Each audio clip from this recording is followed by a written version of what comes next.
There is a lot of wealth, a lot of it for all of us. Financial freedom is not limited to a few. It only depends on how your actions to the following 8 items. First of all, very basic. One is your earnings and how you can expand your sources. Two is your debts. Three, budgets. And four, your saving habits, the frequency of saving, and the amounts that you save. Because it's not the rate of returns that you are paid. It's not the method of calculating those rates, the returns, whether compounding, whether it's simple. It doesn't depend on such, but it is more on the number of times that you put your money into that saving account and the quantities that you put there. Other four is investing, insurance, net worth, and your financial freedom. Your actions of commission and omissions on those 8, basing on your control, your amount of control on your finances, will determine your share of the all available wealth and your share of financial freedom. It is in your control. You can plan where you want to be, when and where, how. But failure to plan when and where you want to be over time of your choice, then nature, the fate, has a plan for you, because your failure to plan is a plan to fail, and then fate and nature comes in. To save, it's simple. To save in its simplicity is to prevent your money from getting used up, is to defend your money from its predators, where the predators are your ever insatiable needs, friends and relatives. We have our impulses and the emotions. We can limit how much and when we allow our money to flow towards the predators. You can determine how much rent I pay or what goes to my landlord. And I can choose to cut it down. When I prevent my money from going to a particular line of expense, I have saved. So saving is a deliberate action that you choose to take against your expenses, or to prevent your money, to prevent it from flowing out towards certain. But it is true, we have the basic minimums. We have those needs, those expenses, fixed in nature, things that we cannot do without. But that does not mean that if housing is so basic and we cannot do without shelter, it is not dictated that I must be at a certain place. So those actions that you take to determine where our money goes and how much, that is what determines our saving. Then there is maximization of saving, because the pool that we create on our savings, that is the most important of all the other factors. To save devoid of a budget, it's just literally choosing what you want to retain and what you want to give out. That's saving. Then there's a budget. And a budget will be just a plan or a tool that we will use to get into control of our finances. We shall identify the sources or the streams of our incomes.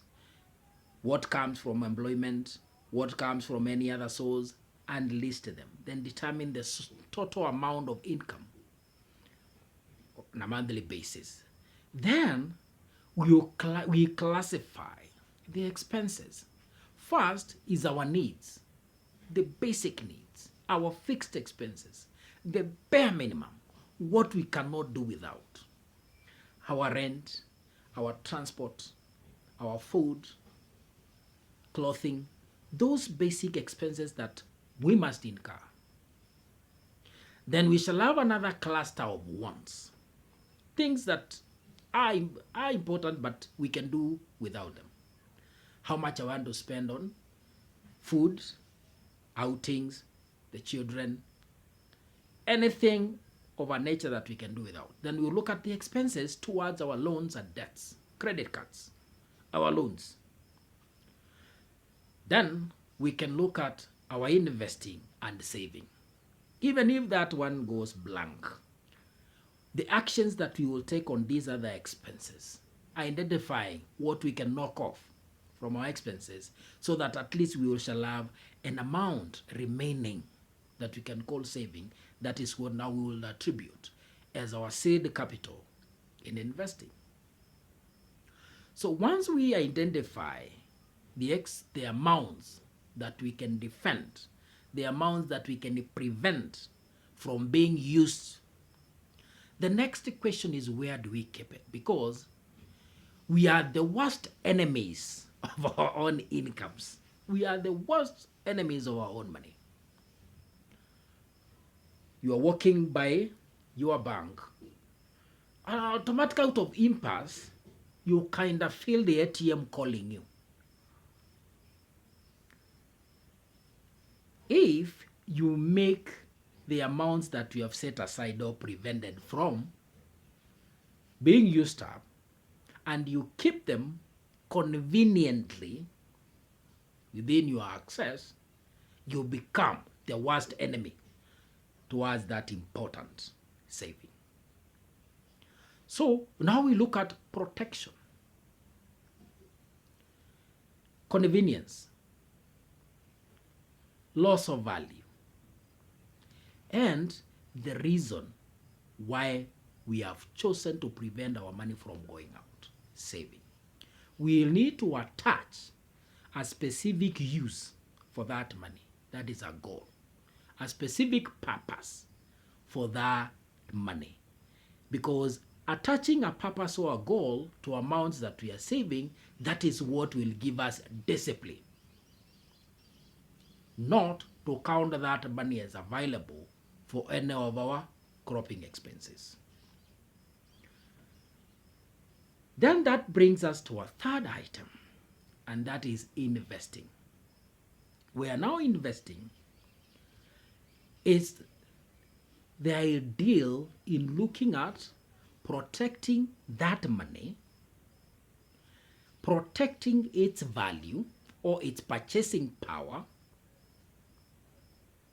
and growth or increase to that money. Three things: protecting the cash value, the money itself, that is the capital, protecting its purchasing power, its ability to give us the objective or the goal for which we are keeping it, and third, increasing it or growing it. And that is where now investing comes in. Investing is choosing an opportunity or a place to keep the amounts that we are saving so that we attain the three objectives of increasing that value, protecting the value, and protecting the amount itself.